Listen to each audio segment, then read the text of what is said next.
look directly at them. He always just, coerced with.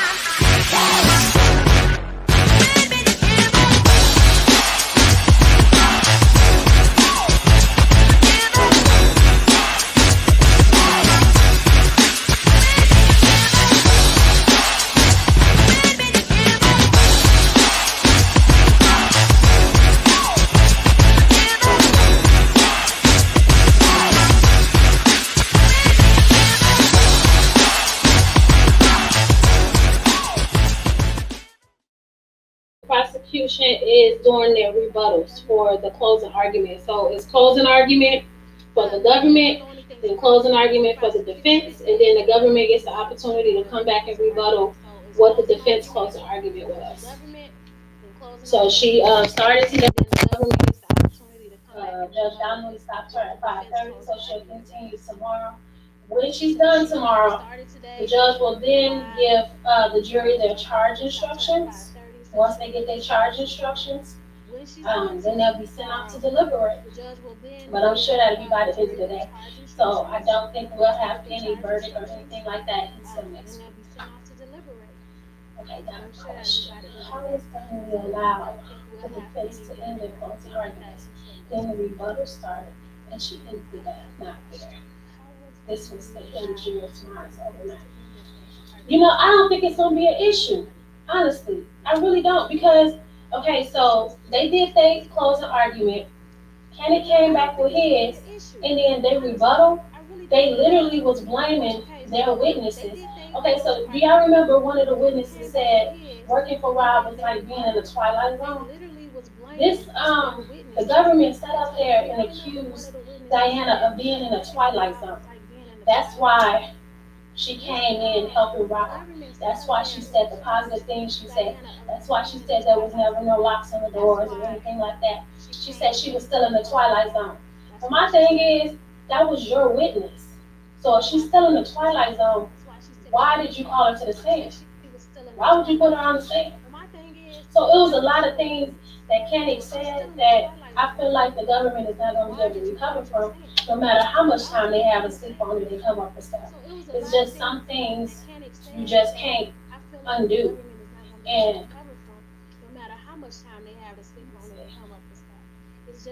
so to answer your question, she didn't give the jurors nothing to think about overnight. She didn't give them anything that's gonna sit on their mind, in my opinion. If anything, she brought more questions to okay, are you serious? Because these are your witnesses, and you sitting here. If anything, she brought more question to okay, are you serious? Because these are your witnesses.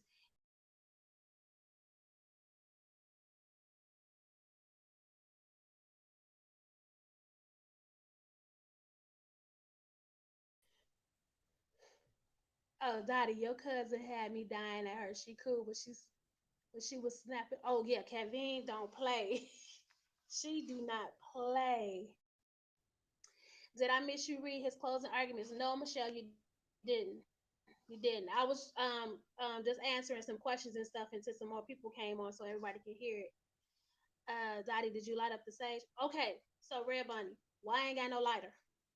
I just literally I was on the phone for a minute. I got ready to light it and I looked and I told Sylvia, I ain't even got no lighter. She gonna tell me to walk to the corner store. Not me.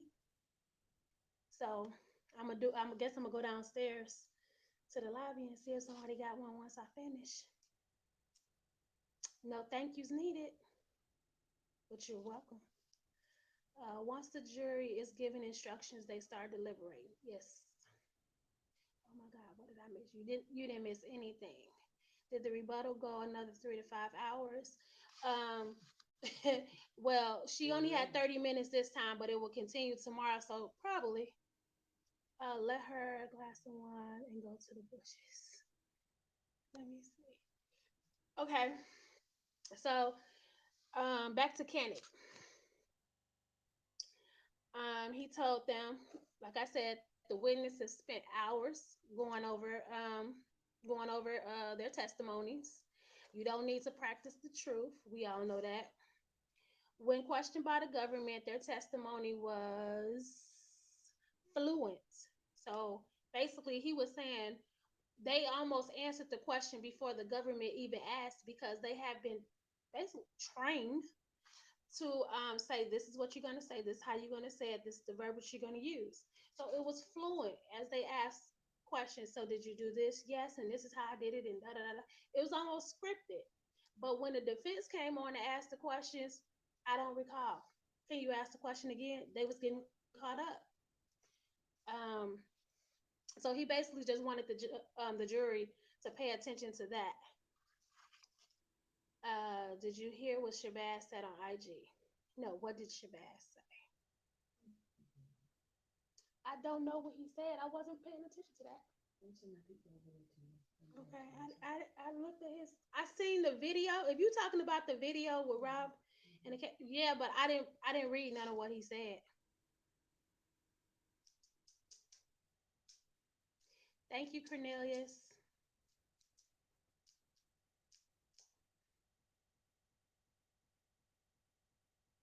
Was it? Mhm. Oh, I'm just waiting on somebody to. I guess are y'all gonna tell us what Shabazz said?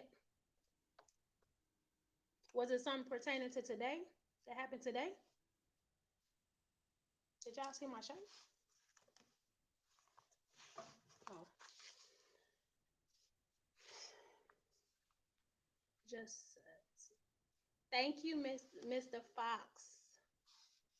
He said they're gonna find him guilty.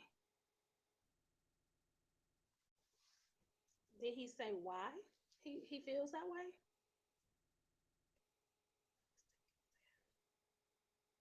Did he give a reason as to why he gonna find him them guilty? Because if he heard the same, Hey he guys, I'm said it was putting it gonna be a link in guilty there. verdict. I'm gonna But did put he the say link in why? there for Dottie. He attempts to So you give can it go straight to unbiased Dottie, outlook, y'all. Go and to straight to many, Dottie. he says it's going to be a guilty verdict. But did he say why? He attempts to give it unbiased outlook, and to many, it can be misleading. He said that's how they feel about black men there in NY.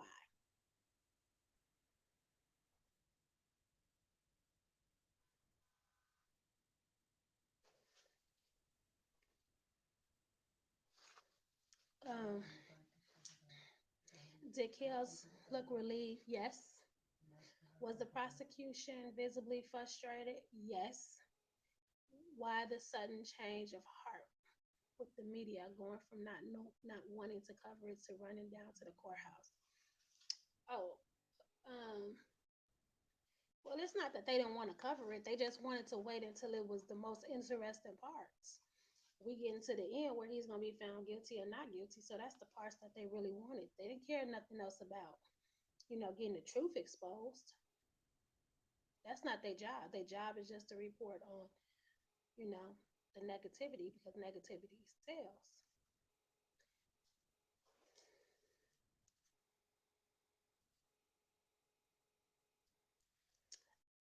I did not see Shabazz, so I will not yay or nay that one. Maybe he was there on a day I wasn't. I don't know, but I did not see him.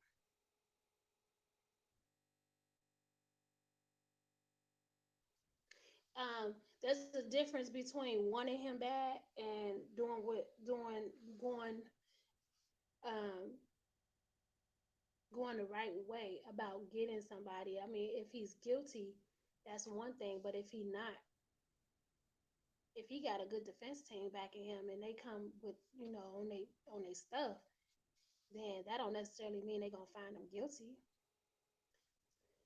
To my understanding, the jury is mixed. So okay, but we're not gonna spend this live talking about Shabazz because he's entitled to his opinion. We're entitled to ours. So let's move on. Hey Dottie, how can we order shirts? Katrina, I will post the link in the comments. I will post the link, and I'm also gonna post the videos, the interviews that I was talking about that Rob did. Thank you for answering my question. I enjoyed your coverage. I am praying for a not guilty verdict. Absolutely, we all are.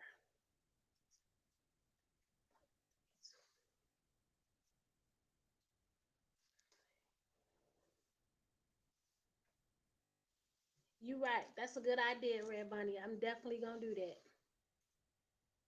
Hey, Kevin, they was talking about you. They said you was over there on somebody else's page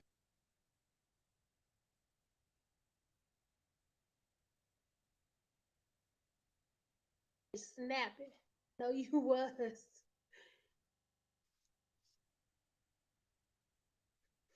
Okay, y'all. So let me see. Basically, he said that the witnesses, when they was questioned by the government, they was very fluent with their answers, but when it came down to be cross-examined, it was more, I don't recall. Can you ask that question again? Or like he even pointed out, Alex said, yeah, objection, in the courtroom. So um, he said they didn't even recall even when they were shown the documents of what they were saying. Now, either they was lying or the government is incompetent. And he said, and I'm going to go with the government and basically say that they were lying. He said, we will show you how some of these witnesses lie after lie. And that's what's sad. The government just let them lie. The government pull out a falsehood and let it go. Where is the integrity? And to just let them to just let them tell lies is so misleading to us. If you were confronted with from the government and you lied, you will be in some serious trouble.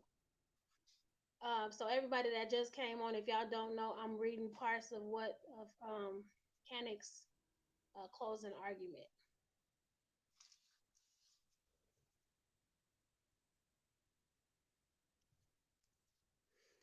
Okay. He says the government was misleading you because they want you to believe Kelly was targeting women. Uh, he was reaching.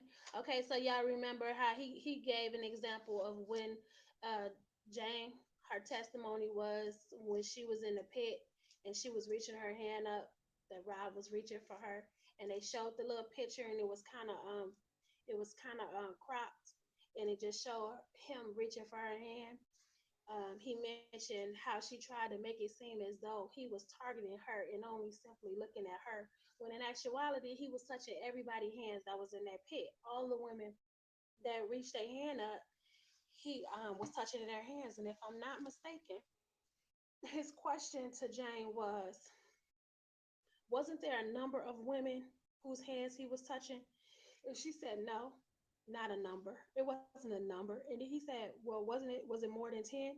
And she said, 10 is not a number. And he said, it's not. I don't know if y'all remember that. So that's that part. And basically, he's trying to say that's their narrative. They want to paint that to make it seem like this is him targeting, this is him, recruiting these girls. I they didn't play a video. They just played the audio, and that's not the first time they played the audio. So that's the second time they actually played it. So she didn't look any kind of way, y'all. They want to feed you on a narrative that he was acting directly to them, and that's not the truth. How Faith even said he was performing directly to her.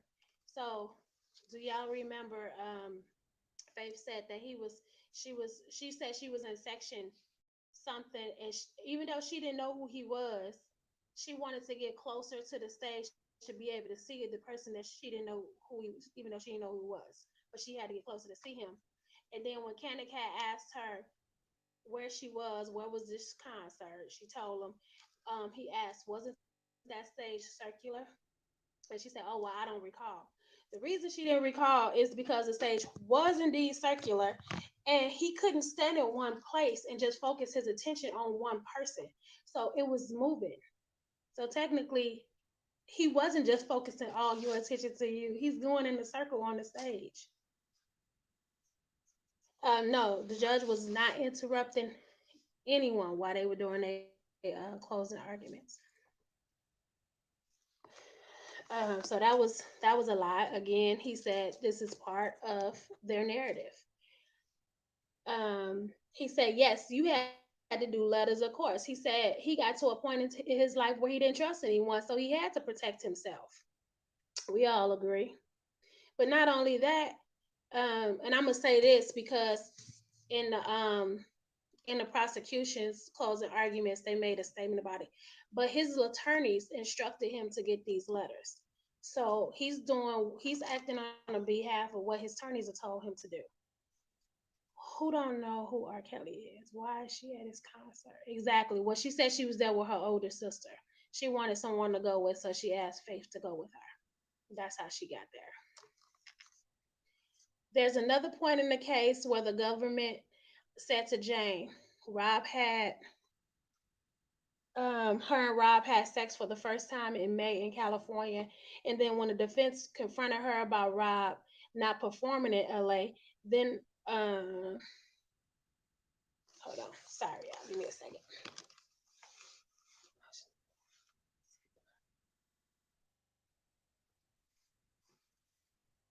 Okay, so this is some of the back end stuff that we didn't get to see, but Kennick made a point to say that in the closing arguments. So when they was trying to, when they were, she was having her conversations and her interviews and things with the government. I guess because of the location, they had a hard time pinpointing things.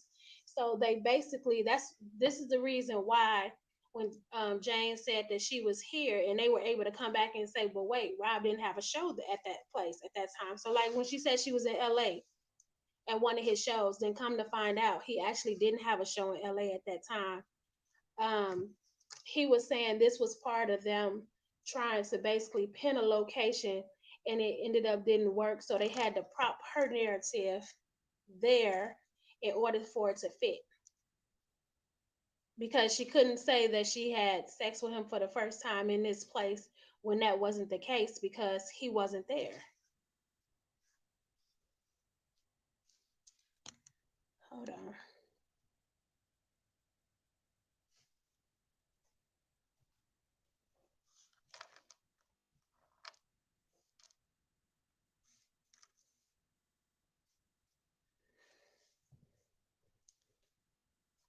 If you ever perform, then you know the lighting is blinding and so many people there screaming and dancing. He could not have focused on one person. Exactly.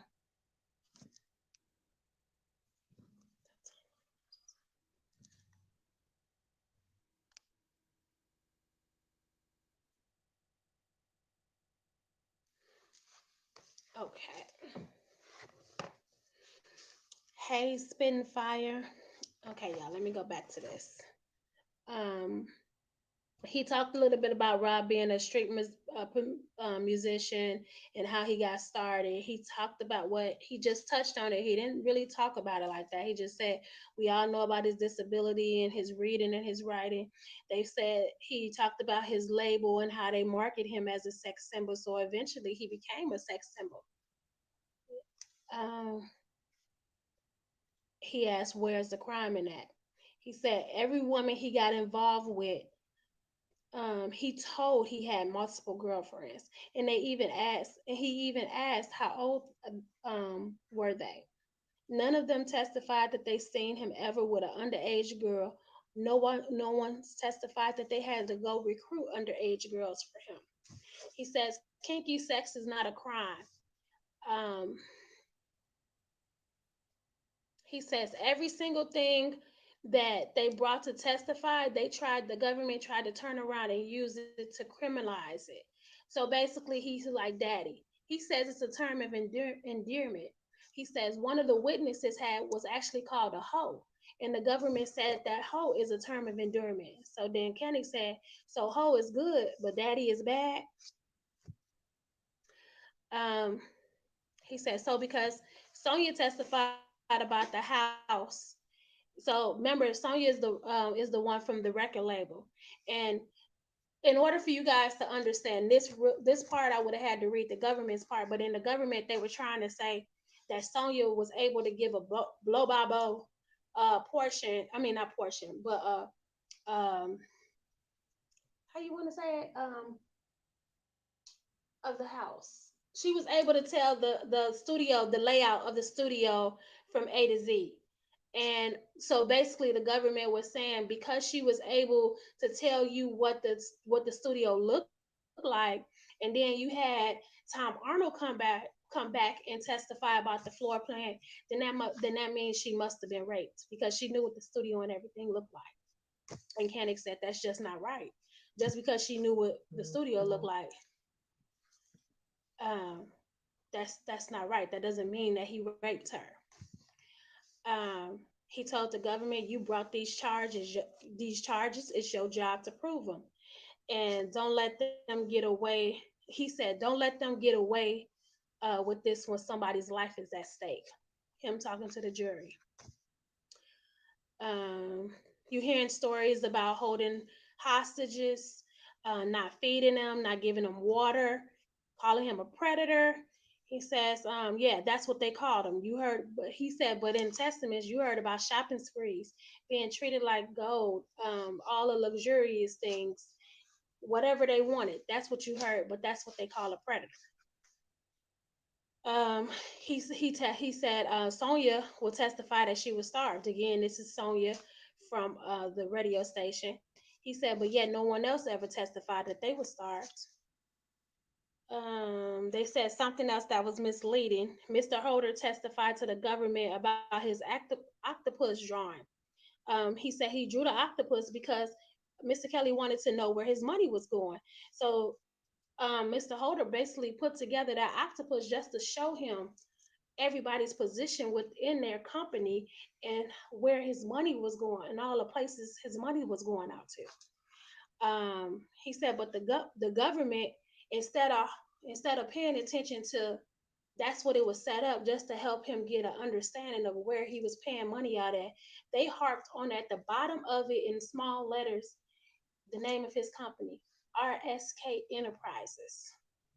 So that's what they wanted you to focus on, the word enterprises.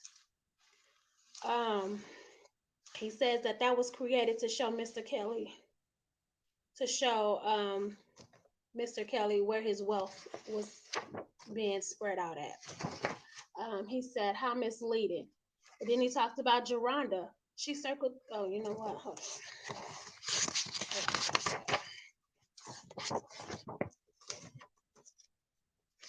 on. He talked about Mr. Holder was trying to make the best of his wealth, and they want to call that an enterprise. There's no evidence of a RICO. He said Sonia said she went into a room and she had to what? What happened to what? Oh, I'm sorry. Sonia went and says that she had to go into a room and she had to wait. Koenig said, well, that happened to a lot of people. A lot of waiting. He says, but when you're a hot commodity, that happens. Meaning, Kels is working. He in the studio. We all know this. It's been said to us by so many people. Even other celebrities say this man is a workaholic. That's all he does. So if you had to wait, you had to wait, or you could leave. Let me see. Am I missing any questions? Did they ever bring up that he's dyslexic? He touched on it. He just said we all know about it. Um, they didn't want to spend too much time on that. And I mean, what, what would be the reason for it? Um, no, she's not impeaching Jane's testimony. Okay, let's say. He said people wait. He said she was locked in a room. He said, but we asked every single witness that came into this room and testified if there was a lock on the outside of the door. Every single witness said no, no, no, no. So how did Sonya get locked in there? So then he moved on to say, he said she signed a NDA, but she didn't read it. But she could read because she couldn't see. It was dark in the room. But she managed to be able to read the food menu when she finally got hungry enough to order some food after waiting 2.5 days. I'm throwing that in now. I'm sorry, y'all. That's my love. He's asked the government. He told the jury, "Do not let them." Um, I don't know what I was saying right there. He's basically said, "Don't let them fool you." He says only. He said Mr. Kelly would have been a fool if he didn't use those, if he didn't have those NDAs. I don't know nobody that don't have NDAs. I mean, it ain't even got to be anybody in the industry. But when you go sit down in somebody's office and don't you sign NDAs and stuff, with doctors and attorneys, and that's what all them HIPAA forms and all that stuff is. It's almost the same thing. It's just a like, but it's they criminalizing it. So that's what the issue is. She said all these people She called all of these people while she was locked in that room, and told them about her situation, but she never called the cops and she never told anyone else to call the cops. Eventually she was ordering food and then she passes out. R. Kelly drugged her. Yet she's the only person who would testify that he's ever drugged anyone. So basically, how come no one else is saying that they've been drugged? Um, why is that just your testimony? That's the narrative for her. That's the stuff that they added in for her narrative of the story. I don't understand why they can't say what they can't say about the letters. Um, I had just said something about that.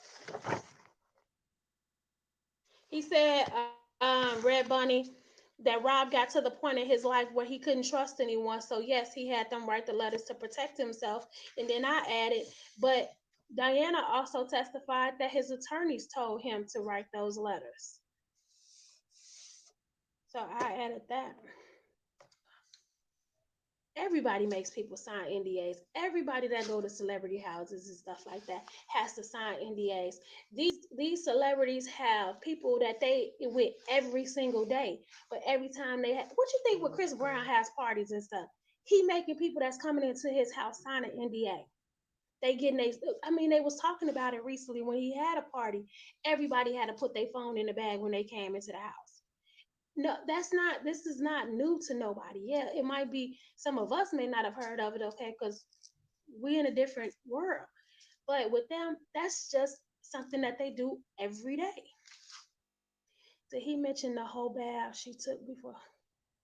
I don't know what you're talking about. Okay. Um, Locked in the room with a cell phone. Yeah. Has anybody ever had anybody ever witnessed that a person being kidnapped? Because technically she was kidnapped. And then you get locked up in a room with your cell phone. So he says again, they talked about she didn't call anybody, she didn't tell anybody to call the police, she didn't call the police. He said she put on a nightgown, but remember she said that she talked about that she went and showered, you guys, and she changed into her nightgown. He said, but she said she didn't know if it was night or day because there was no windows in there. But yeah, she put on that nightgown.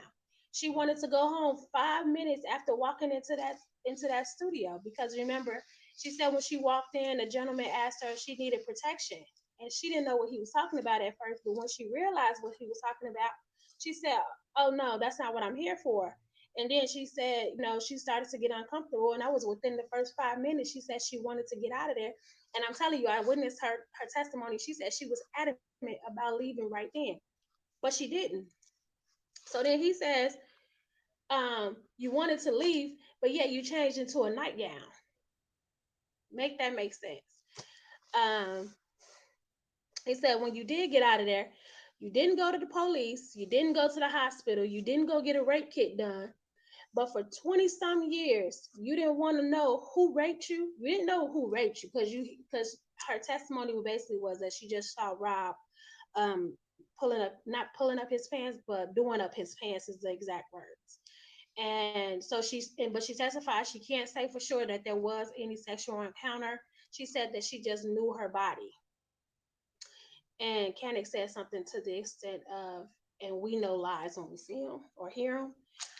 Um, but he was saying, yeah, for 20 some years, she didn't say anything. She didn't tell anybody. She didn't go get a rape kit done. She didn't know if she would have caught something. She did nothing until everything came out in the media, and everything with the surviving R. Kelly, until all of that came out in the media, and then all of a sudden she decided, I'm not gonna go to the police. However, I'm gonna go get an attorney, and then that's when she jumped on this bandwagon. She definitely wanted to sleep with Kels.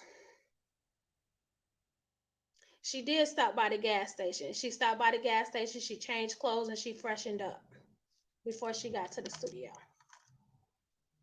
She was the one who wanted the interview with a cell phone that spoke. And then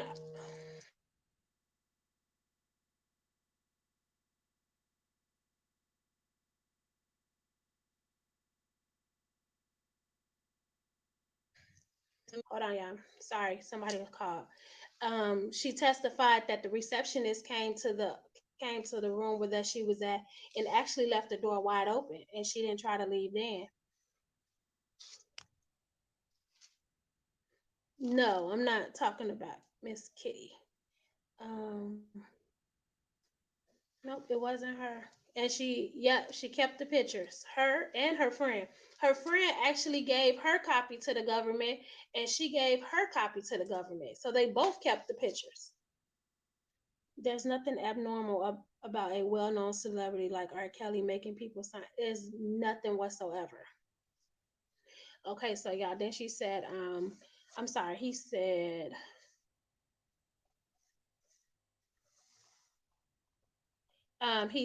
everybody, pretty much all these accusers are saying nobody wanted money. They didn't want any money. So he's saying, so why did you have a lawyer? Why is the first person you go to is an attorney? He said it wasn't surviving R. Kelly, it was surviving on R. Kelly. Oh, I'm sorry, surviving off R. Kelly.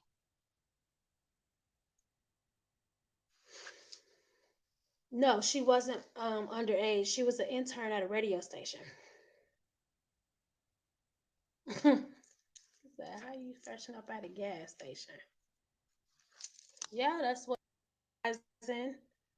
And they were surviving off R. Kelly. And he says her story holds no truth. Sonia never told a single soul, and she never did because it didn't happen.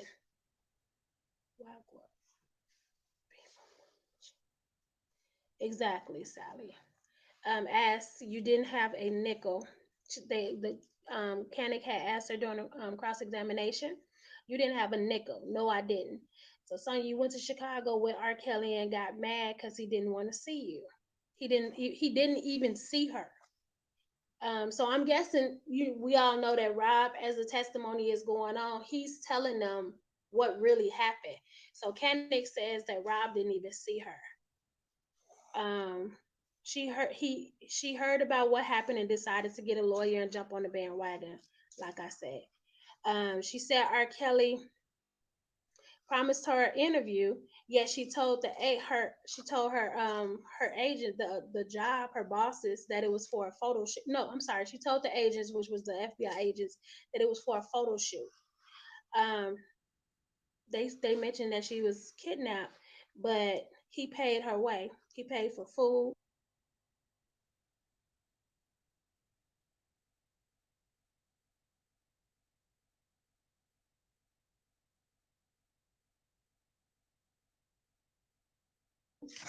And Kanik is not say for sure that there was actually a sexual encounter.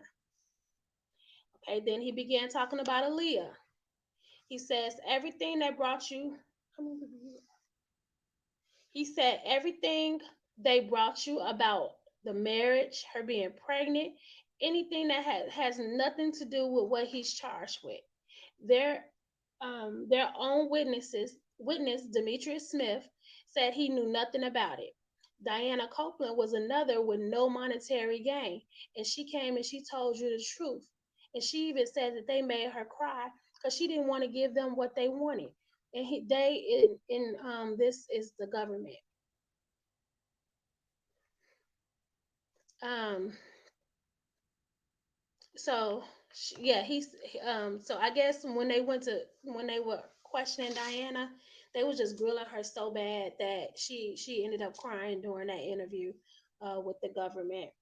Um, she told them that the government did not allow her to move around. She couldn't go to the bathroom without an escort. She couldn't do anything in their offices.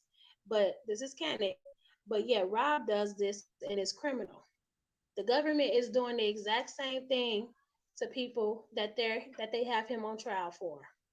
So that was another part of his closing argument that kind of stuck out. If I wasn't reading this, y'all, I could really put it into into action on how he said it. But that one, when he said that, that hit hard. Like the government had Diana in her office. If she needed to go to the bathroom, she had to ask for permission. If she needed to do anything, that she had to be escorted around the offices. And it was so funny because he said, but yet the government is saying that if R. Kelly does that, it's criminal, but when they do it, it's okay. He talked a lot about how unfair the government is being and how they knew that these people were going to get on this stand and lie, and they allowed them to do that. They allowed them to come and play with this man's life the way that they are. And they even help change things around so the narrative will stick. So Kennick talked about a lot of that. And then he says, thank God for Diana Copeland because we would never know the government has the same rules they have Rob on trial for. His exact words. Demetrius Smith told you he didn't know. When he said he didn't know, he's saying that Rob has said he didn't know about the bribery. And he also said, Demetrius Smith, I'm giving you my answer, but you don't want to hear it. Because the government kept going over like trying to get him to switch it up. And he's saying, I'm telling you, this is my answer, but you don't want to hear it.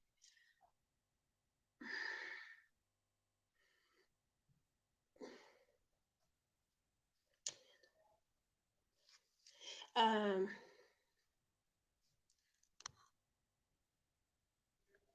the government threatened these fake accusers. That's probably why they all lied on the stand. Some people had a choice because there's a lot of people that they wanted that they didn't get. So I don't know why some still chose to come and lie. But again, it's because if you are part of this, you gonna always anytime somebody go back and they research this and stuff, your name is always gonna be somehow attached to R. Kelly. And for some people, that's enough. They don't care whether it's attached to them in a good way or in a bad way. They just want to be affiliated with this man in some type of form or fashion. And to be going against him in a trial, that's fine with them.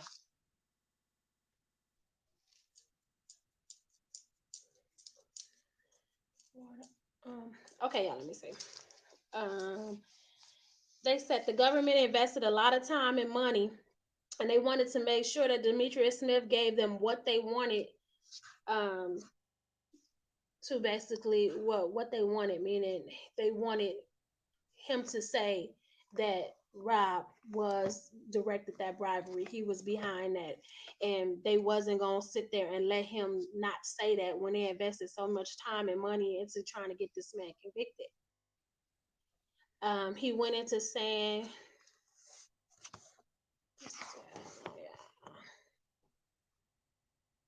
okay, he went into saying Geronda was a groupie. She was a groupie and a stalker. Rob vehemently denies he ever had sex with her. She said Rob will blow kisses to her in the courtroom.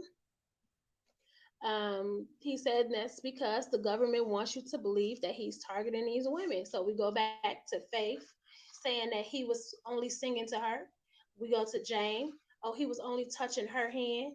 And now you have Geronda saying that he was sitting in a courtroom when, okay, I've been in the Cook County courtrooms, and I don't know how many people in here from Chicago and been on 26 in California. But in the courtroom, you have the defense table, you have the prosecution table, you have the gallery, which is where the public sits. Their back, the defense backs is to the gallery. The prosecution backs is to the gallery. So, in order for Rob to be sitting in that courtroom blowing kisses at her, he would literally have to be turned all the way around in his seat, find her, and blow kisses while he's on trial at another, while he's at trial in court. Do we really want to believe that somebody is that stupid? I mean, not even a stupid person would do something that stupid. That's just my opinion. And I'm gonna give y'all that layout because they was able to give layouts because they was there. And I know what 26 in California look like. And I know that there's no tables that face that gallery to where the defense could be sitting there looking at who's in the audience. It don't happen like that. Even when they bring in the inmates from the back when they're still in custody, the only time that they get to see who's in the gallery is when they walk out. And they come, they stand, they face the judge, everybody's to the back of them. When they turn around and leave, that's when they see him as they walking out. Kevin, do you ever see? Is it possible that he sat in that courtroom on trial and blew kisses at her? It's not possible. I'm telling you, he would have to turn all the way around in his seat. So that's bullshit, and I'm calling it. It's bullshit. Let me say, where did I leave off? Again, he says they putting this narrative out because the government wants you to believe that he's targeting these women. And there comes a time when we're still talking about JP. There comes a time when she was invited to his home. She took the bus for 2 hours to get there, but decided to leave in 20 minutes because the music was too loud. Then she testified that she had never been to a party where they had loud music like that. And then that's when Kenneth called bullshit. Every courtroom is set up like that. Defendant back to the gallery. Yeah, but you have some where they sitting slanted too. But that courtroom, his back was to the gallery. So he could be sitting slant and could be doing like that, is what she was saying, but that wouldn't have even been possible. He would have had to turn around in his seat.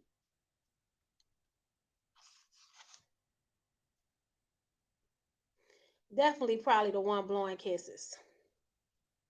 We should start a GoFundMe to pay. I don't want think Kanik wants anything to do. No, I think that's shot. Don't no money. No money. No GoFundMe's, no none of that. None of that. I mean, you'll know your heart and everything is in the right place. Who said that? I'm sorry. Know your heart and everything is in the right place, but unpopular opinion. Yeah, he does not want that. Okay, so then he said, she had a picture of Rob on her phone, y'all, but that picture she had actually pulled off the internet. They talked about a beatdown that Rob gave her.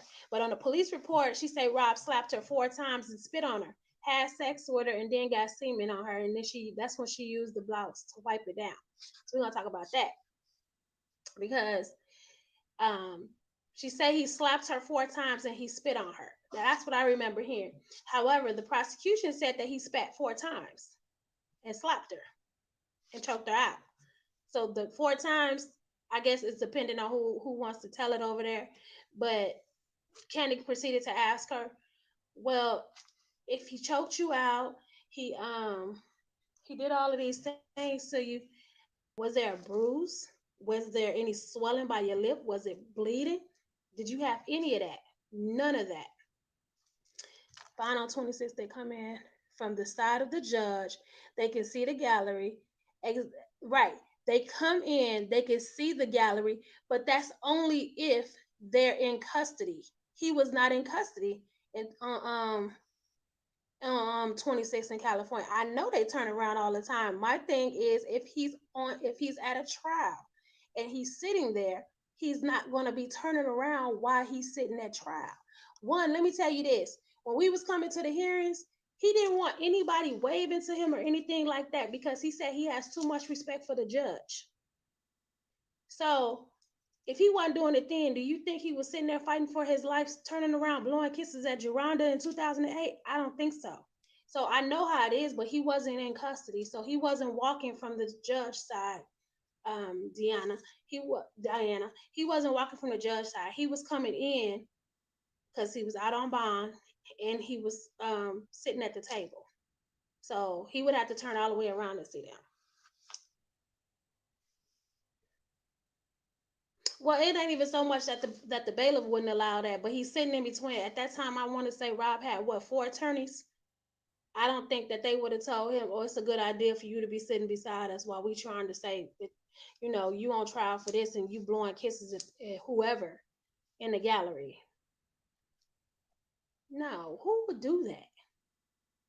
That was dumb. And like Hennig said, that was just something to fit their narrative because they're trying to say that he recruits these girls, that he's deliberately going out and picking these girls. The scripture people use when they have a disorder. Okay.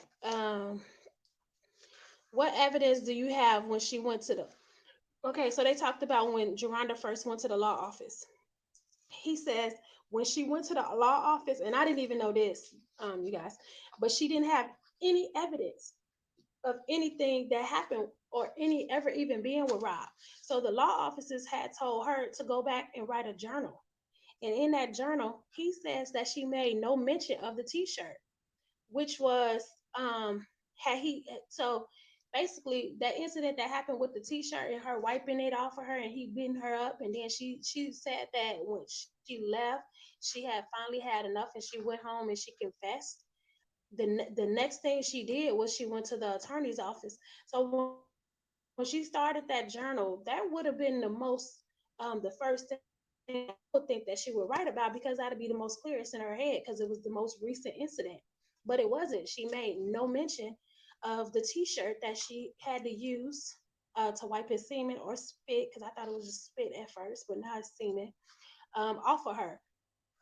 Um,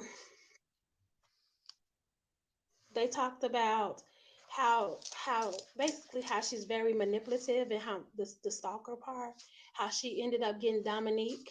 That's another thing I didn't know. I didn't know that she actually got Dominique to go to his home and to actually climb that fence.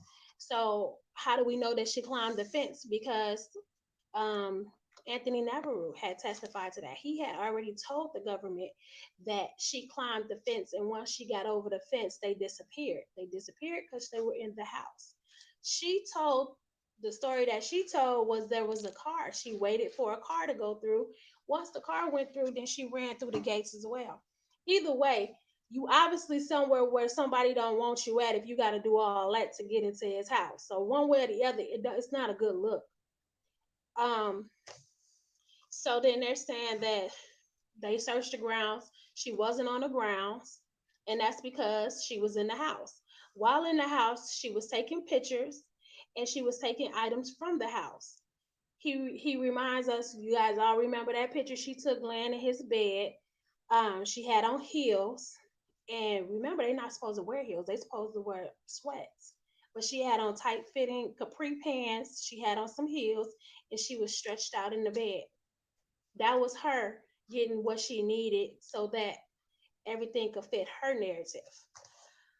And I told y'all on my lives before that her, she dangerous, very very dangerous. Anytime a 15-year-old could sit for a whole trial every single day from start to finish and not get bored, not want to leave, that says a lot about her. She's dangerous. And Kennick said it. He even said it. She the worst kind of fan to have. She's more than a super fan. She a little bit more than a stalker. Because after he told us about how she the settlements, she sued him 3 times, and then turned around and returned some of the money that she got in the settlement. She returned it because she said she didn't want to do that no more. She still wanted to be with him. Then she turned around and she sued the attorneys that she used to sue him. She settled. Susan Loggins actually settled with her. What that say about her? Um, when she again, when they asked how did you get in the fence, she told us what I said already. I jumped the gun. Sorry, y'all. That she went in through the gate. Her and Dominique ran through it. Um, he said the government knew that that was a lie, because the government knew that Anthony Navarro had already told them that she actually climbed the fence and he seen her. Yet they still allowed Geronda to get on that stand and and lie like that. That's sad. That's sad. Um,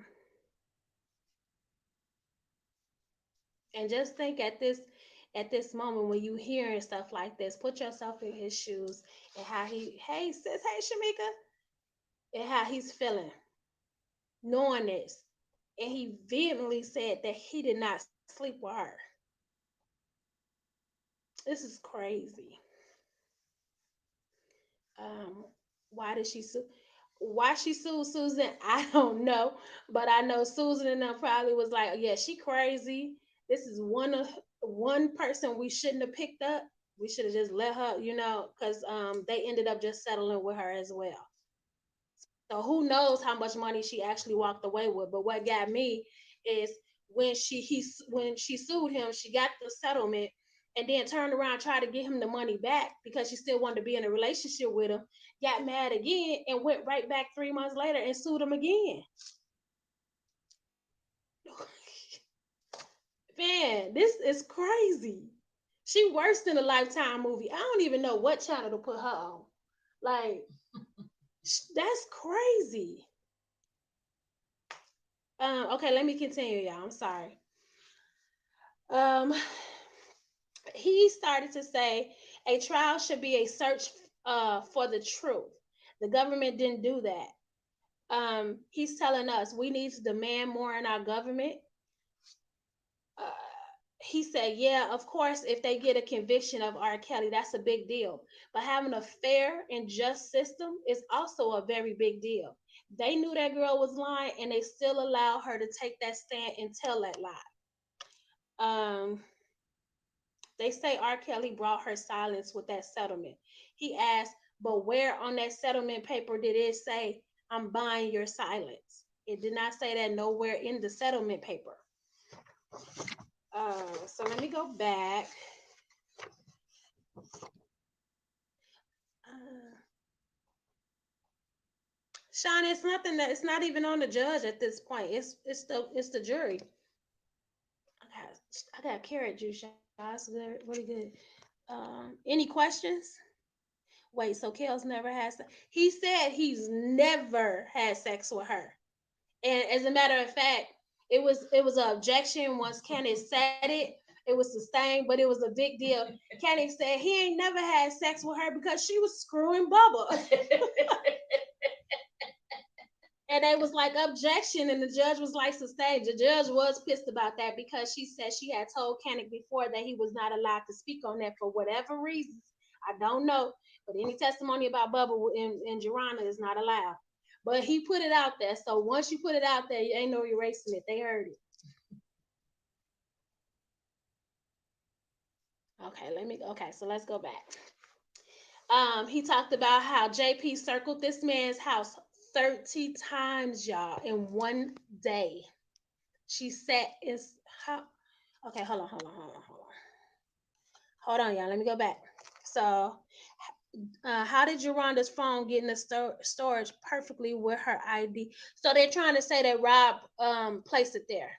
They saying that Rob had altered all of those documents, even that CNA ID card. They saying that the government is saying that he doctored those. I'm telling y'all, somebody placed that safe in there with all of that stuff in there. Somebody did that. There's no way. No way. And then again, all of the evidence that was in that safe only pertains to these particular people. Did y'all watch my live when I was trying to school a young man? It only pertained to these particular people. If we want to believe that R. Kelly was this monster, was this predator for the last 3 decades, I have to believe that there's other women out there. So I'm going to believe that there should be other stuff that's up in that safe. But since there wasn't, and the way that it was even placed in there makes me believe that somebody else did that. That's a setup. That's my opinion, y'all. I feel that way. Who else out there?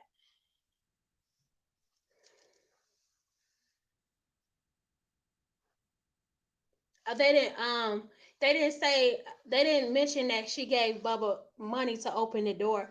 They mentioned that that's who she was sleeping with. Uh,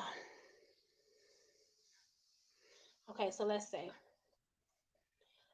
He called he not only did she circle around his house 30 times, but she also sat in front of his house for hours and hours some days.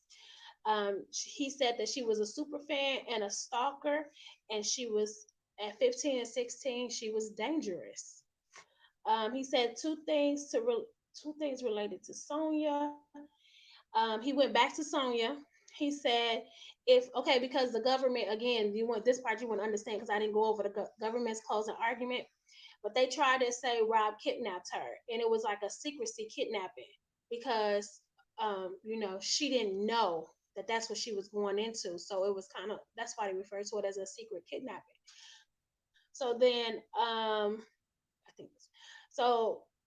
Kennick touched on that, and he had said if it was it was a secret kidnapping, but yet she had told her job, her family, her baby daddy, her friends that she was going to go be with Rob. So everybody would have known where she was at. So it wasn't like she just up one minute, oh, he sent me a ticket and just hopped on the plane without telling anybody. People knew where she was going and where she was going to be. Um, she said that her phone was rigged. So she said that she was only allowed to dial certain numbers from her phone. Remember, she said that when she got there, they went through her phone and they asked who everybody was. Um, for one, she didn't take her phone. She took her grandfather's phone. So if I have someone else's phone and you go through the contacts, I'm not going to be able to tell you who everybody is in that phone. But she was able to do that. So she's saying the person, I guess, took out certain numbers or something. Well, whatever it was. At that moment, at that time, they was able to rig the phone so that she was only able to call certain numbers. Um, but I got a question. If the phone was rigged and she was only able to call certain people, which was family members in the phone, how the hell was she gonna be able to order the food? I mean, like, did they know what type of food she liked and just assume this is gonna be we're gonna give you this menu or this binder with all of these different menus, but we already know who you're gonna call. So we're gonna program that number in your phone. Or did they literally sit there and program each number to every food place that was in that binder and then say, okay, well here you go. I, does that make sense? Because it wasn't their phone. It's not like they took her phone and then supplied her with another phone that was already pre-programmed.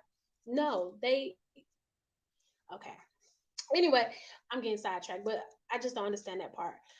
Kennick had mentioned he didn't. He said if that had happened, then the government would have called on a witness or expert like they did with the AT&T, like they did with the other person that read the towers and all of that stuff. They would have called a witness to the stand to testify how the phone could be rigged like that. But it didn't happen, so that's because the phone wasn't rigged. Why would they let her call her baby daddy? Do that even make sense? Out of all the phone numbers on there, why would they let you call your? Why would they? If you being kidnapped, why would they let you call anybody? It's a kidnapping. That's not the point. You know what I'm saying? And then I want to ask her, if I ever get the chance to ask her, I'm going to ask her if the binder was in the room with the menus and you had your phone, why did you wait 2.5 days to order some food and then try to say they wouldn't let you eat? You waited until y'all get where I'm going with this. None of the doors locked. Okay. Um, he went back, he doubled back, and he mentioned how JP did never mention the T-shirt. He said Faith mentioned about the gun, and he says much of what Faith was saying was basically more so that she can monetize uh, than based on the truth. Uh, and then even after she seen the gun or she felt some type of wind, she felt so threatened, she still went to go see him many times after that. She did go on a TV show and she said it herself. It was her choice and she didn't consider herself as a victim. Okay, so then we get to Angela. Angela is JC. We all know who Angela is. She was on Surviving R. Kelly as well. They said she was this and she was that. She was a dancer. She was a singer. What she said, I'm an entertainer. Where? And then they said, but when they asked her a simple question, where in DC did you perform? She had no clue. But yet, go back to her testimony. Let's go back to her testimony. They said, where was the studio? The studio was 875, zip code, da, da, da, da, da, da. Right now, it's an Apple store and it's this and it's that. Well, what was Rob's address? Rob's old address to his first apartment was 8, blah, blah, blah, blah, blah, blah. You can remember all of that, but you can't remember the first city you traveled to with him in DC. But what bothers me even more is that the government will prep her on all of this stuff, but did not think that Koenig will ask, what city did you go to in DC? And prep her to say, this is the city that you went to. That's crazy. I don't understand that. I can hardly go 2.5 hours without man, okay? Black women, we gotta Damn, eat. we gotta We eat. gotta eat. Black women gotta eat. But they went way too far. I'm sorry, y'all, if y'all got some questions. Some people might have to come back. I'm sorry. I was just trying to keep going with this. Um, Let me see. And they said Abby. I missed Abby, y'all. I think I missed Abby. I wasn't there for her testimony. But she was one of the people that said that she went backstage. But they had asked for, if you're 18 and over, you can come backstage. And she wasn't, but she took her butt backstage anyway. She said that Rob had violated her. But what is this? Oh, but there's some memorabilia that she had of Rob's even after he violated her that she kept for years and years. Rebecca is another one. She was seeing him sporadically. When she met him, she had to go through security. She had to show ID. She testified that there was never any violence. She never had to write letters, but either she said he couldn't recall if it was her or another witness that testified they didn't have to write letters, but the only thing they had to write was to help him write his lyrics. When something came to his head, he would have them write it down for him. So she said that's the only thing she ever had to write. She did sue him, and even after she sued him, she testified that she did try to get back with him. However, she said she's never contracted herpes. Together for We 15 years. no, that wasn't her. That wasn't the one. Uh-uh. So then we have Alexis. Alexis, she said she thought that this is the one that I came to you guys and I had told you she really was a defense witness. She said that they tried to prep her, but uh she told the truth. She came, she's a registered nurse, she has a family, and she basically said, I'm just gonna come in and I'm gonna tell my truth and I'm gonna get on so I can go finish living my life. I'm not finna feed into y'all narrative. I'm gonna tell the truth. So when she came, she said that she was with her family, like I had told you guys. She was with her family. She was back. She's the one who had actually asked him if she could come on stage. And he told her yes. So they showed video of her coming on the stage. But she said she asked when she got backstage, he asked, "Who are you with?" And she said she's with her family. So he told someone, "Go out there and go get her family." Brought them back, and then they went to they finished the concert. Then they went to a lounge, and then they went out to eat at the IHOP. She said they reached out. She reached out to him, and then she came and she said that they went to the mall, and then they went shopping. And then he told her while he was shopping for her to go back to the bus and wait for him. So he said okay, and then when he got back to the bus, she told him her age, and he said, "Okay, well, this could be a platonic relationship." Um, Koenig said the government tried to pull her arm to say that she had sex with him when she was underage, and I promise you guys, she was like, when they was like, "And you had sex with him at 15 or 16," and she was like, "No." It was more like I was about 18 or 19. We did not have sex while I was underage. Um, she said she was supposed to give the same pattern. Um, Wait, hold on. And she did. Kelly wasn't touching you. She was supposed to give that pattern of of this is what he do, how he recruits them, he finds them, picks them out, has them sent to him, and then he turns around and he sleeps with them. But instead, she showed that his true practice was if you wasn't 18, he wasn't touching you.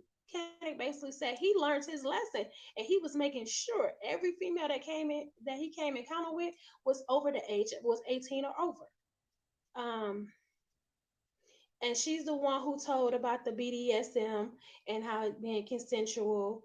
And I think she said her first experience was when she went into the garage, and that's what a boxing ring was. And when she went into the garage, he had there was a girl in there with a collar on, and she walked her or whatever. So that was part of the BDSM.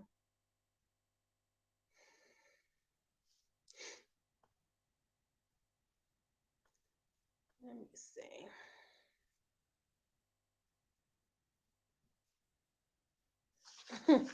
Right, AutoZone.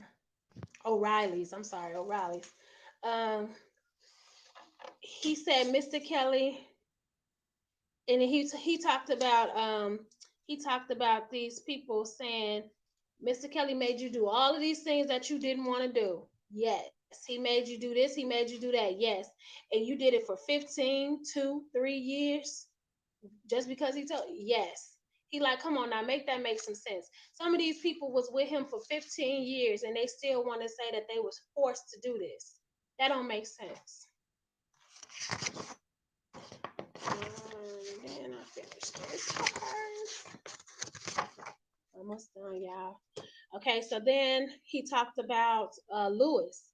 He said that Lewis had to cooperate with the government because if he didn't cooperate, then he loses the deal that he had, which I believe, if I'm not sure, I think he gets little to no time for the bribery charge. Not what's the bribery? Mm-hmm. Yeah, the bribery charge. He gets little to no time for that. And then he touched on his BFF, Alex.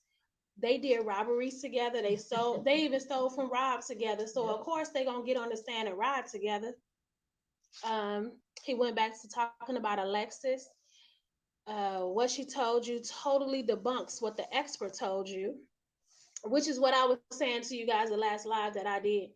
What that expert was testifying to, Azriel, that's not what she did. I mean, it didn't take her all this time in order to get back into her a normal routine because the expert was trying to say most of these victims they go back and forth, they do this, they do that. But when she got pissed, she was pissed and she was done, and then she completely turned on him. That goes against everything that their expert witness had said, which was the doctor that testified to the abuse. He said, according to the expert, that wasn't supposed to happen. She left Rob, she got in a relationship, she had a baby, and then went back to him for 15 years. And she did not contract herpes. No herpes. In 15 years, she did not contract herpes. Um, and also Alexis, okay, I said that. She was a registered nurse. She has a career, he said, and she didn't need to follow in their narrative. She was here to tell the truth and the truth only. And I'm telling you, the government did not like that. He says that the expert gave you a broad scope of the theory. She spent not 1 second with those accusers. She didn't read any transcripts. She didn't do any of that. She based everything off of theory. She came, collected some money because yes, she was paid to testify, and then she came, testified, and left. That's just how simple that was. She came, she told what the government wanted her to tell, and she left. He goes to Anna. She moved in but had her own apartment, one that he paid for. She was able to go back and forth. They had many splits, and when they did, he actually paid for it. He said, "Was that something that a predator would do? Someone holding you against their will, but you stayed, and but you stayed because of the affection you had for him. Do predators pay for you to leave them and come back to you when you want to?" He said, just like he did when he what did he do for her? He asked, "Do predators throw big birthday parties? Do predators invite your families and friends and give you a whole band?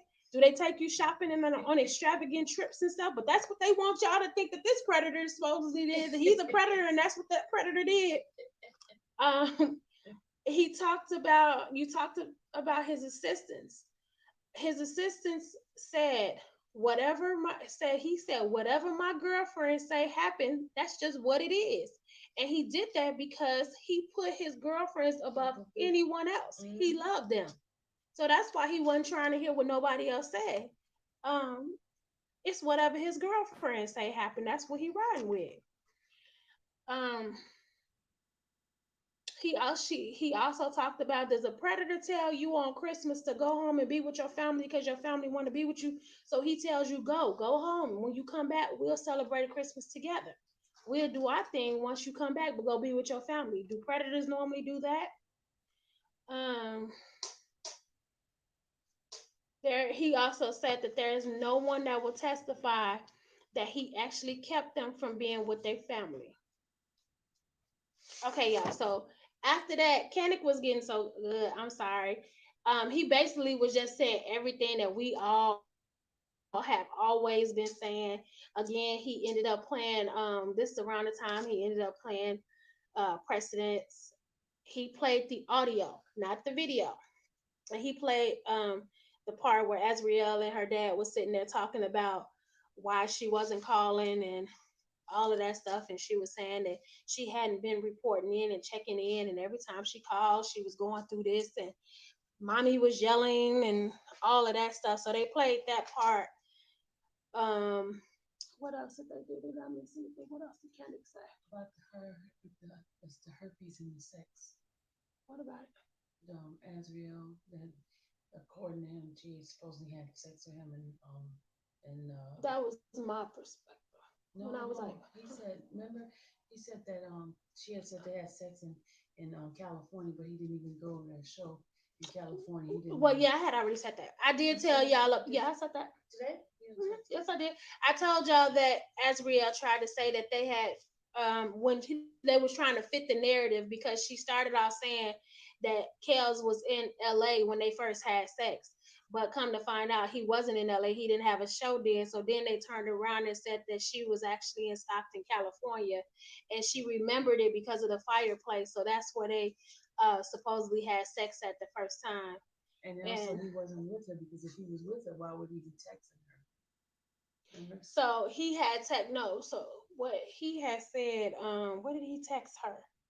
That's when she sent the text messages to her mother, and she said he told me, even though he's not with me right now, the time is not a waste to use what he taught her and to keep working on that.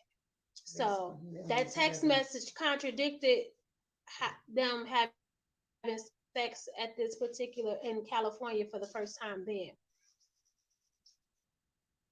Huh?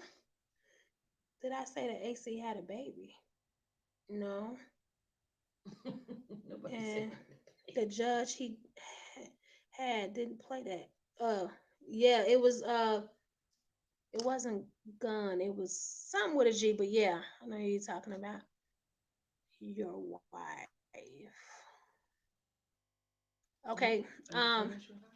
So I'm finished with Kennick's testimony, but I did want to touch on something from the government, y'all. I didn't see Dollars.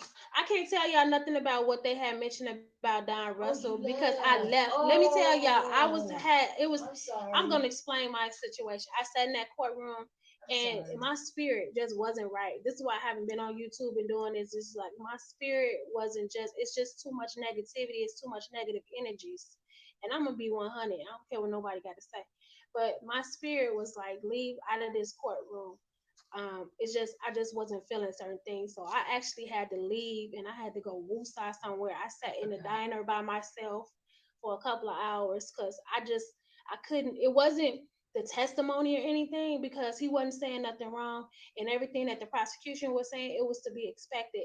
But it was just something in that energy in that room that I just had to leave out of there. So anything about the herpes. So I'm sorry. So his closing. That wasn't even him. That was the prosecution. That wasn't even Kenny. That was a No, prosecution talking about Don Russell, wasn't it? no, that was Candy. Oh, okay. So Kenny said some things about Don Russell. I'm just gonna ask Sylvia to tell you guys what he I said. don't remember all of it. Oh, It was more of him saying that Cash and what the prosecution claimed that Cash and Don Russell, and then the video they played, and Don, basically Rob didn't know nothing about it. So we're oh, just so gonna talk about it. he talked about Cash and Don Russell, whatever that they did or was doing. Rob didn't know about that because I know the prosecution tried to say that they were all under the direction of Rob. Everything that they acted out on, that was all under Rob's direction. However, That was the prosecution. He was right. yeah, it was the prosecution. Yeah, It was the prosecution that said that. So yeah, it wasn't Canic. So this is what the prosecution said. Everything was under Rob's direction. But the prosecution also showed us, the government also showed us the text messages from Don's mom asking Rob or telling Rob what to send her and why she needed it and who she was going to send it to. So if you're doing something at the direction of this person, why do you have to direct him on what to send to you? He should already know because he's the person that's telling you to do it. I don't. I'm saying, am I wrong? Is that not how that works? Yeah, it is one of That's them. how that works, right? Yeah. So you in the same breath that you want us to believe that Rob directed that, you also want to show us evidence that his mom asked for this type of stuff. She told him, "Do you have any more text messages you can send me? Do you have this? Do you have this? I'm going to include this with the letter to the attorney. Or we're going to get this ended right now. We're going to get a cease and desist. I'm going to send this stuff. I'm going to do this. I'm going to do that." How did he direct that? He said, okay. She reached out to him. The defense didn't show that to us. The government showed that to us. Mhm. She also said Don Russell blind CC Rob and Cash on that email to the Okay, so she's saying that Don Russell, CC, Cash, and Rob, blind um, CC. blind CC. Yeah, the blind CC instead of so nobody else could see it. It went to So Rob he and sent a private email to them as well. Again, but why does that make you think that that's something that Rob is directing? This is people that's sending him information about what they intend to do in regards to that situation. So why would that say that that's something that Rob directed? Okay, let me see. So I wanted to just go over some things that was really shocking to me with the government's closing argument Mm. as far as these charges. And I want to go over this really quick just because if you don't know the law as they make it up, everybody could be in jail. Everybody could be sitting in Rob's seat. Um, I want you guys to understand what they're saying they're charging him with exactly, why they're saying that he's guilty of it, and what exactly does the government have to prove in order for him to be considered, well, in order for him to be guilty. And I'm not going to go all over all of it. I'm just going to hit them, uh the main little points that stuck out. um Hold on, I went back too far. Give me a minute. In the 30-year span careers of top legendary iconic artists, and prosecution can only come up with those women. Come on. That's what I said. But that's what I said. If you did something over 3 decades, you think it would be more than just six what accusers? Did even six show up?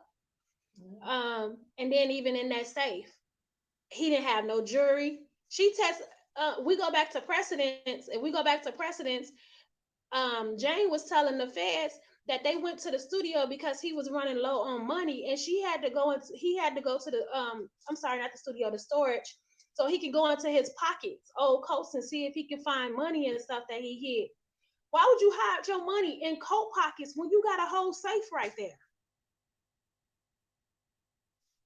Wouldn't you put your money in the safe? Wouldn't you put your jewelry and stuff in the safe?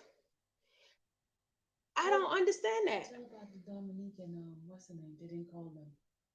And then yeah, Kanik actually had mentioned, and I said that we hearing a lot about Joy, we hearing a lot about Dominique, we hearing a whole lot about Juice. I mean, she was from beginning to the end. They talked about Juice.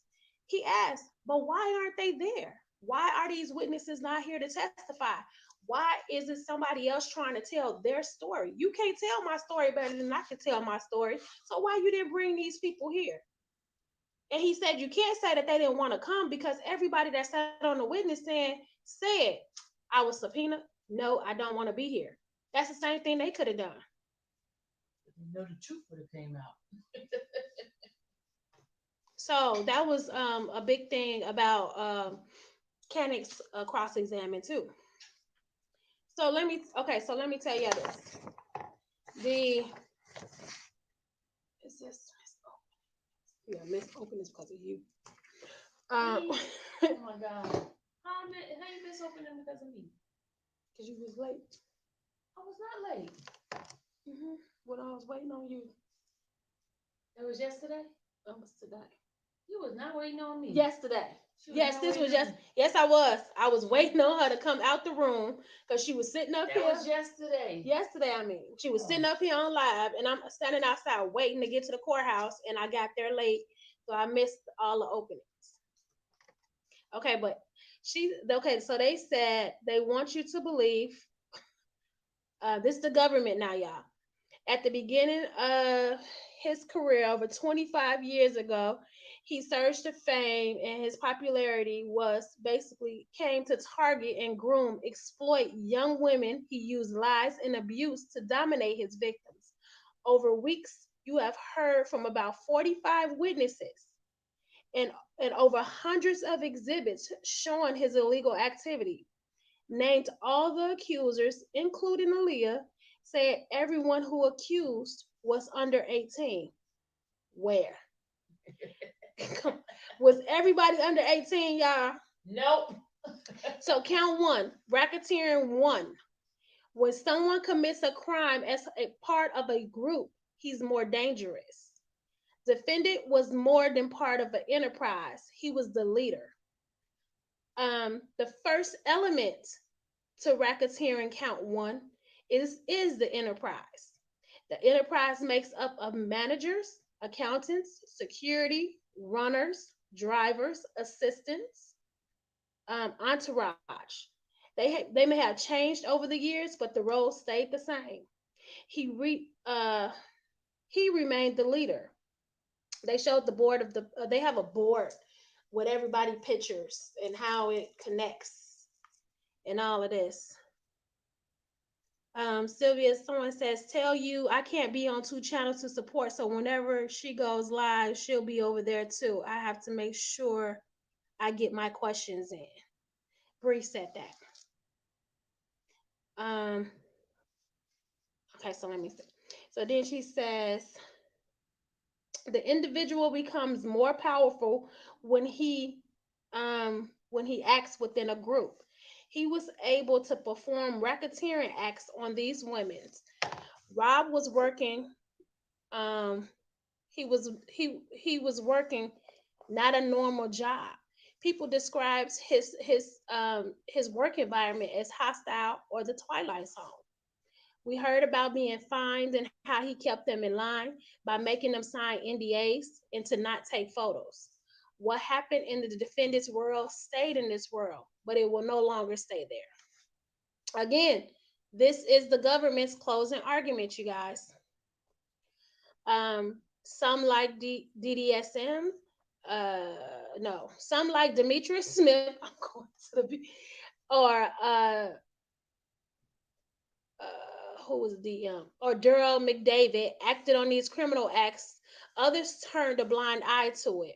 The fines and control helped to keep the enterprise going. Directions allowed them to commit the racketeering acts. Drivers did more than drive. They transported young girls around at the defendant's directions for sexual purposes. They escorted them to rooms where they stayed for long periods of time. He showed emails of travel arrangements that was made for Alexis and Dominique. Hold on. Yeah, I need my glasses. Okay, to accommodate his rule, that guests had no contact with girls.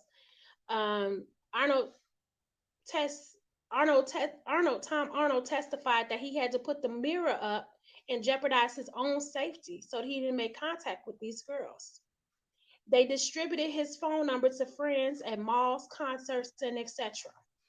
Assistants did more than make sure he was up in time for meetings. They made travel arrangements for these ladies. Male assistants did more than drive the Sprinter. They carried backpacks that contained several videos of him having sex with underage girls. Which was any tapes with underage girls? No. They picked up his prescriptions to treat his herpes. Again, y'all, this is the government's closing argument.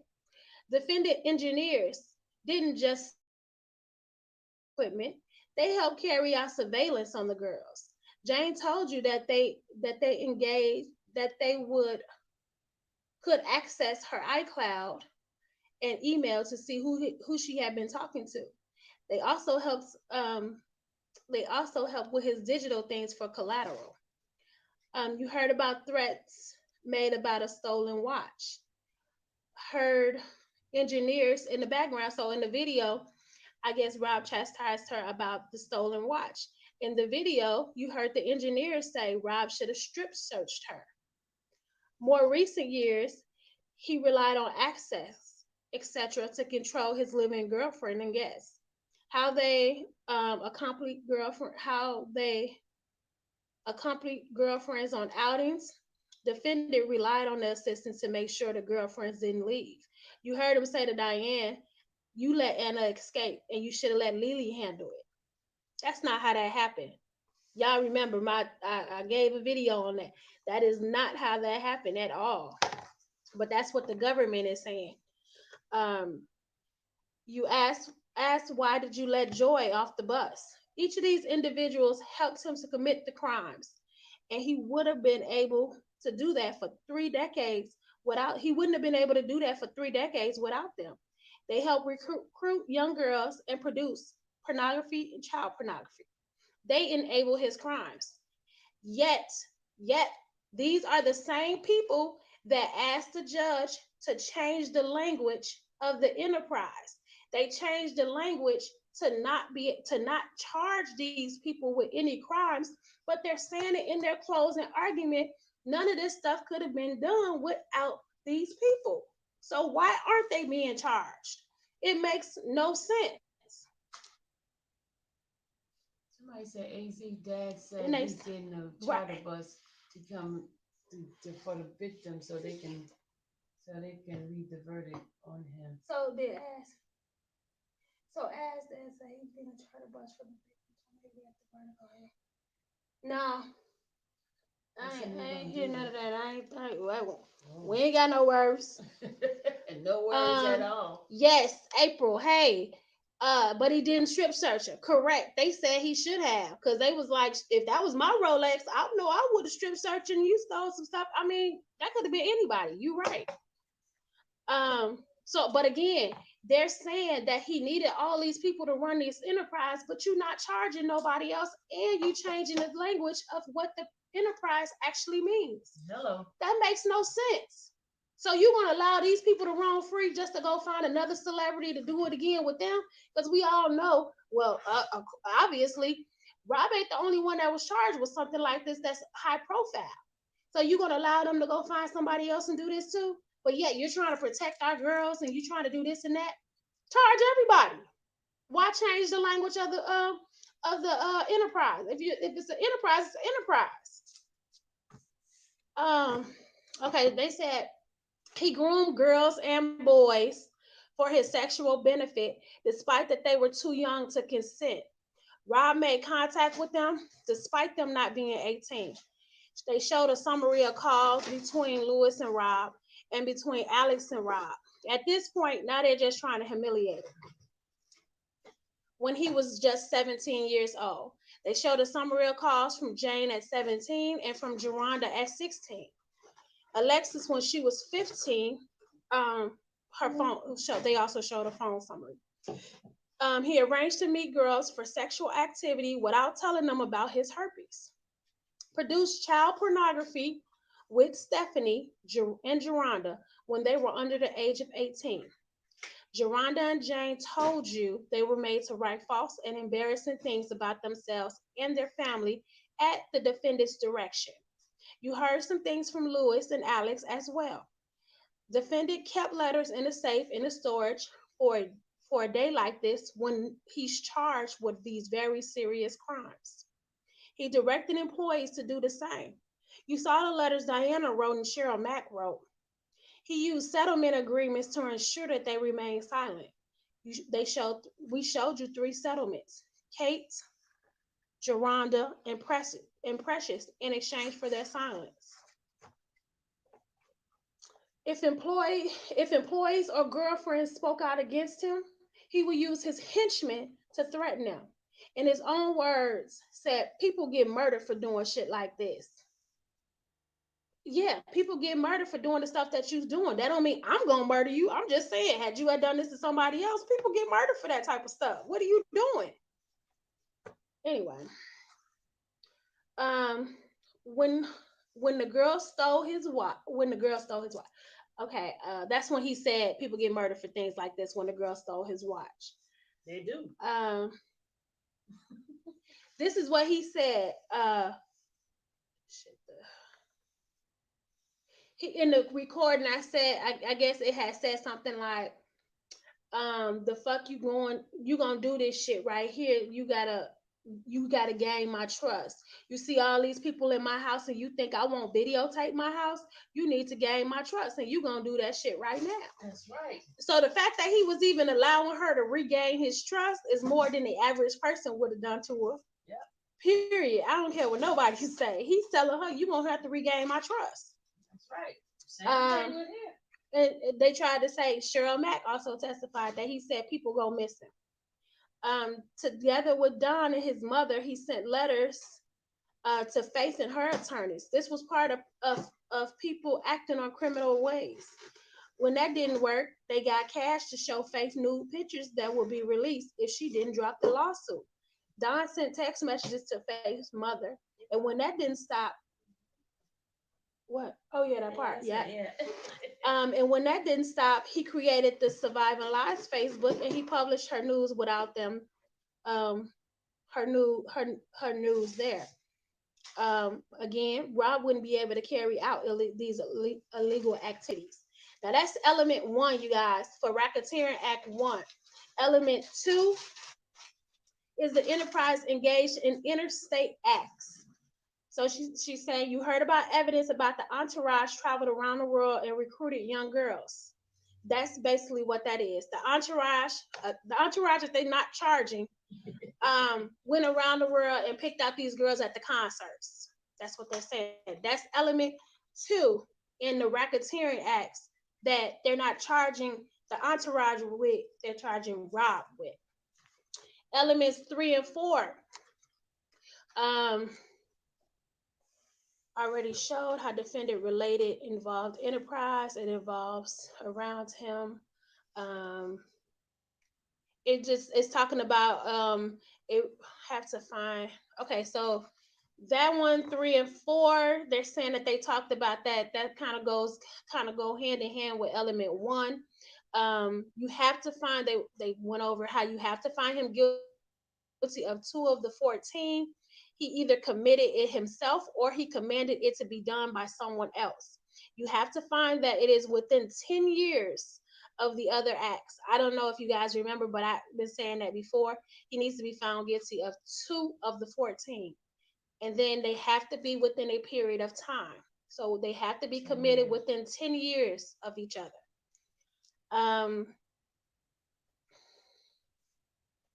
Okay, so you have to find that racketeering has nexus to each account. So the nexus means you have to find that each account has a connection to the other account. So they have to be related in some type of way. He committed this crime so that this crime could be committed. Has to be connected. You have to find that they occur over the period of time. And she says that this has been done. She says it's been done for over 25 years. He's been doing this. So the bribery wouldn't fit in then. It don't have to be the bribery. No. He's only 10 years. Because 2004 would have been But been the he's next charged with crime. more, so they don't have to convict him on the bribery. They could convict him on something else and No, then no, something I'm else. saying with the two had to be within the 10 years. Right, but it's more than it's more than just the bribery. The bribery. Um, does anybody have any questions about that? I'm breaking down how the racketeering and how the elements and what he has to be found guilty of in order for this for him to be found guilty. What they have to prove in order for him to be found guilty. Um,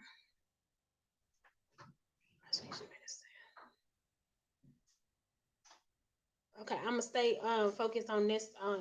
If it's a question related to what the government is saying because y'all don't understand something, I answer it. But if not, then I'll go. Y'all can ask me that once I finish with this. Um, let me see. The government has to prove existence of the enterprise, but they do not have to prove that they all acted within criminal intent. So that's basically that language change that was done. They said Rob did this over and over again.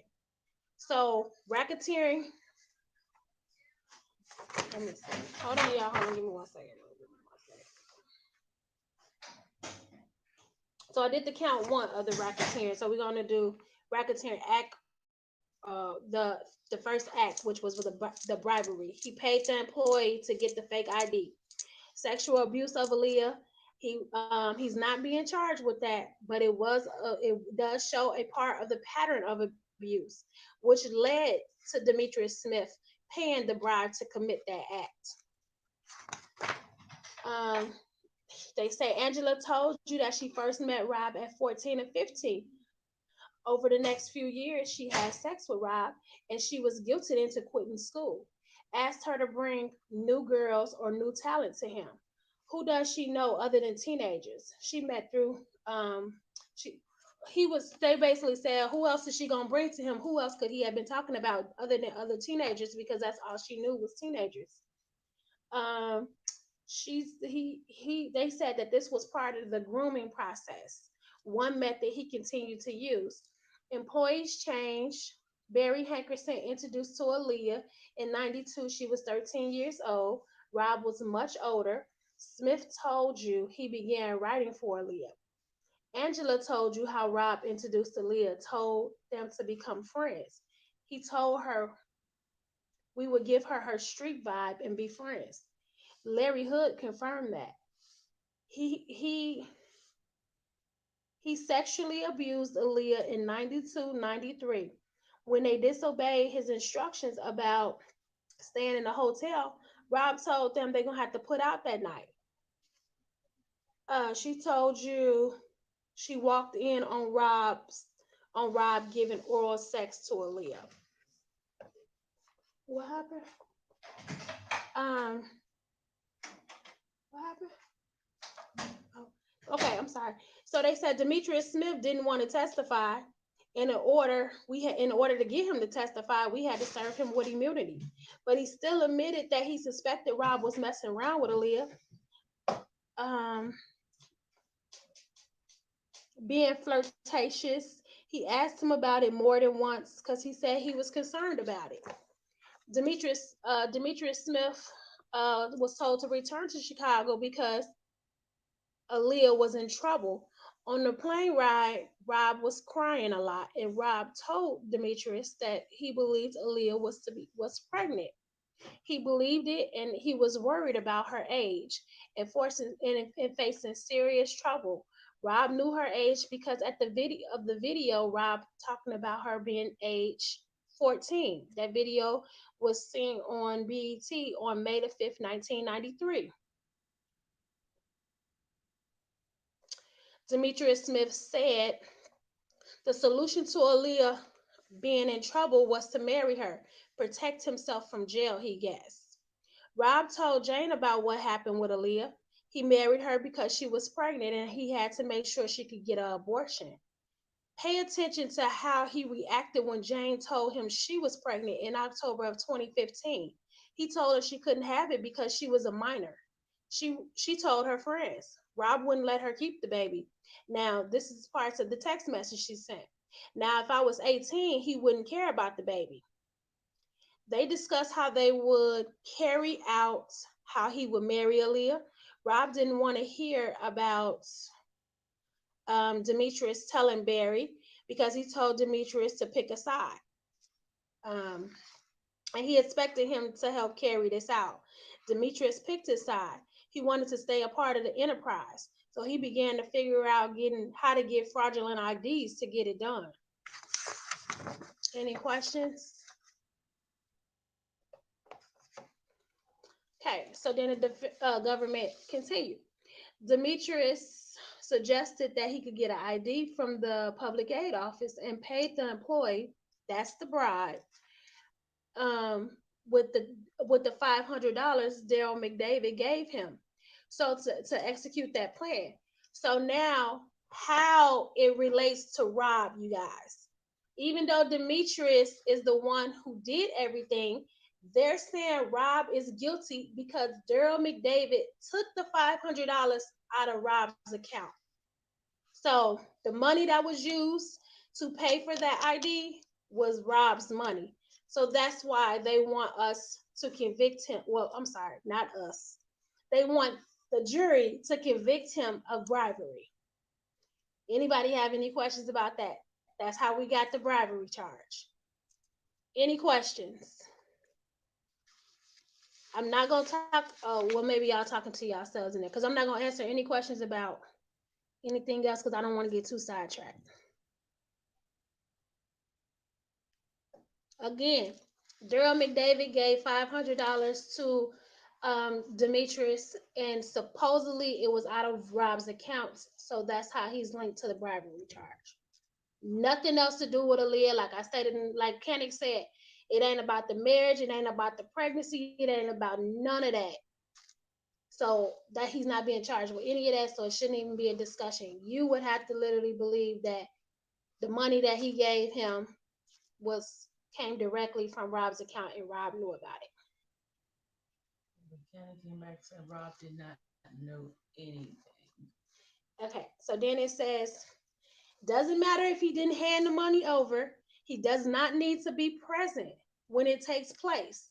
However, he was, is what they say. I'm still doing the government. He stayed in a car while Leah went in to get to take her picture for the ID. Rob is just as guilty as Demetrius Smith. Um, he said, and they said, and this is just an example of when you have henchmen to carry out your dirty work. Demetrius Smith carried out the bribe. Um, how you know it was a bribe is because there were no records found of Aaliyah. So they're talking about in order to have a public aid ID card, you would have had to apply. So because there was no record of Aaliyah's applying or anything, that's how you know it was a bribe.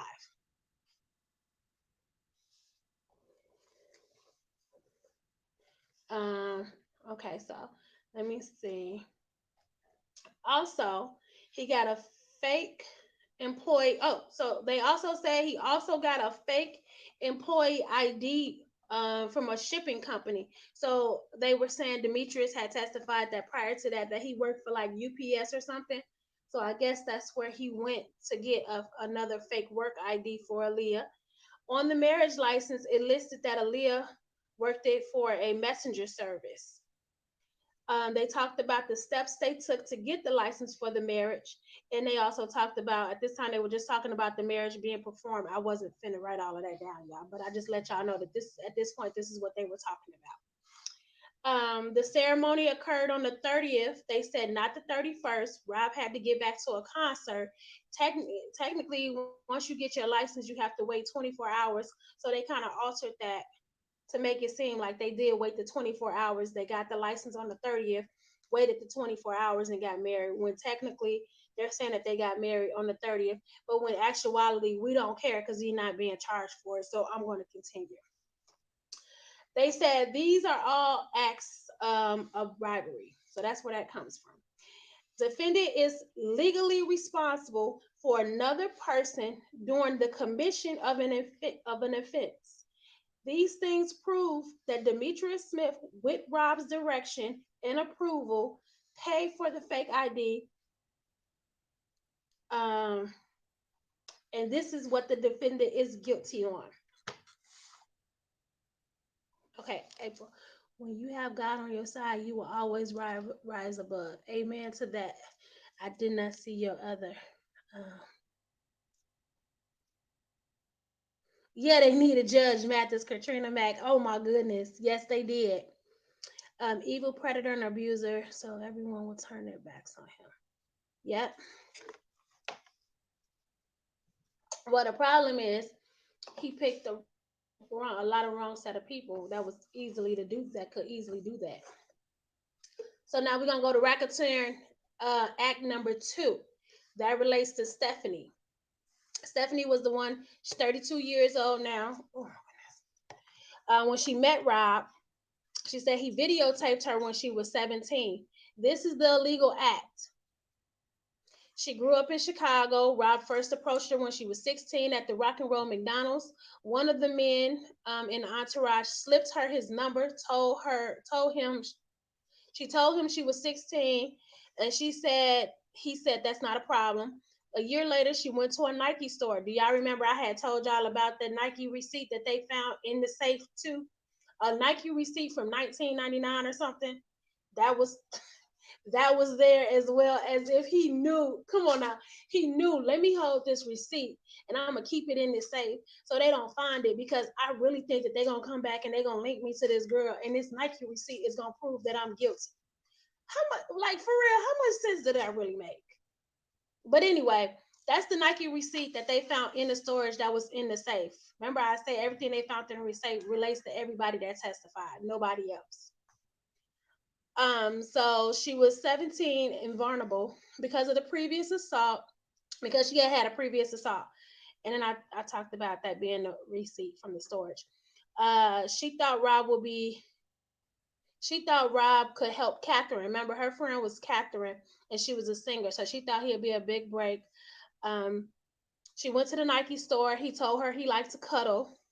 She seen him next at the studio for the first time. They had sex. It was in '04 at the tracks. No, I'm sorry. It was they had sex in '04. Tracks was demolished, and he started using his Olympia Fields house. Stephanie told them where it was at in Chicago.